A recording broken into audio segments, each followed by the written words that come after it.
নারী শিক্ষার্থী যারা আছে তাদের জন্য চায়না সরকারের উদ্যোগে 1500 সিটের একটি হল নির্মাণের জন্য ইতিমধ্যে অনুমোদন হয়েছে, জায়গাও নির্ধারণ হয়েছে। এই ক্যাম্পাসের শিক্ষার্থীরা প্রথম বর্ষে যখন আসে, তাদের স্বপ্ন থাকে তারা তাদের মেধা, তাদের যোগ্যতা, পড়াশোনা, গবেষণার মাধ্যমে নিজেকে একটা অনন্য উচ্চতায় নিয়ে যাবে। কিন্তু এই বিশ্ববিদ্যালয়ে যখন তারা ভর্তি হয়েছিল, সেই সময় ছাত্রলীগের সন্ত্রাসী কর্তৃক এই ক্যাম্পাসকে একটা কনসেন্ট্রেশন ক্যাম্প হিসেবে তৈরি করে রাখা হয়েছিল। গণরুম, গ্যাসরুম কালচারের মাধ্যমে দিনের পর দিন, বছরের পর বছর শিক্ষার্থীদের উপর নির্মম নির্যাতন করা হয়েছিল। শিক্ষার্থীদের সব ধরনের অধিকারকে তারা হরণ করেছিল।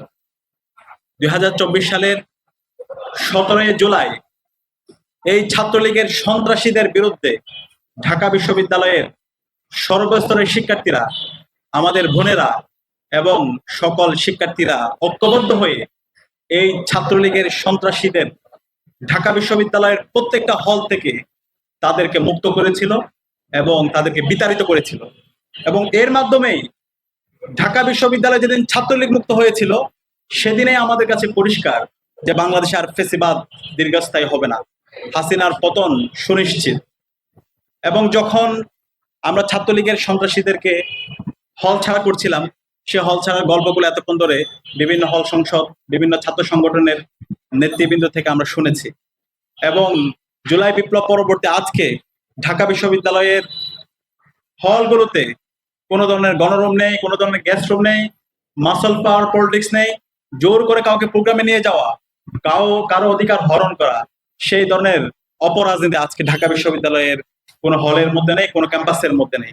এবং ডাকসুতে আমরা দায়িত্ব নেওয়ার পরে ক্যাম্পাসের মধ্যে সব ধরনের ভায়োলেন্স আমরা শূন্যের কোটায় নিয়ে এসেছি।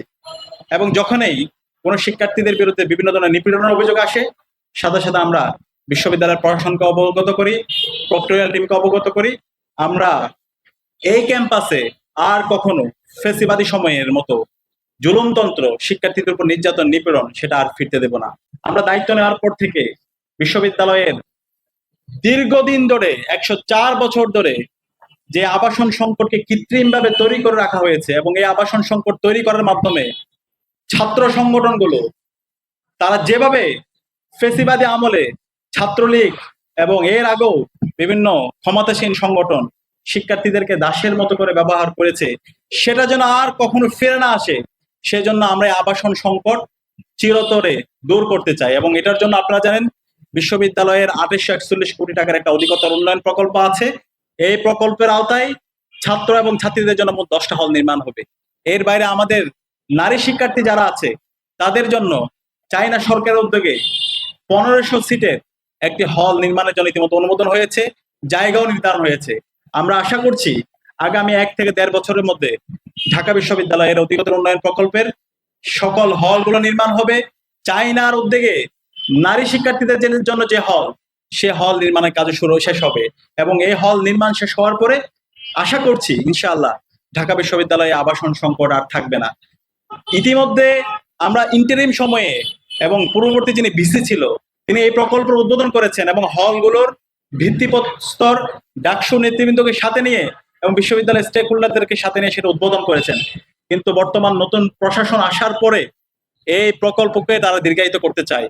তারা এই প্রকল্পকে আবার রিভিউতে পাঠিয়ে দিয়েছে। আমরা আশঙ্কা করছি আবার তারা এই প্রকল্পকে দীর্ঘায়িত করে বিভিন্ন ধরনের আমলাতান্ত্রিক দীর্ঘসূত্রিতা তৈরি করার মাধ্যমে শিক্ষার্থীদেরকে কৃত্রিমভাবে আবাসন সংকট তৈরি করার মাধ্যমে আবার কি দাসের মতো করে তারা ব্যবহার করতে চাচ্ছে কিনা, সেটা আমরা জাতির কাছে প্রশ্ন করতে চাই। আমরা তাদেরকে সাবধান করছি।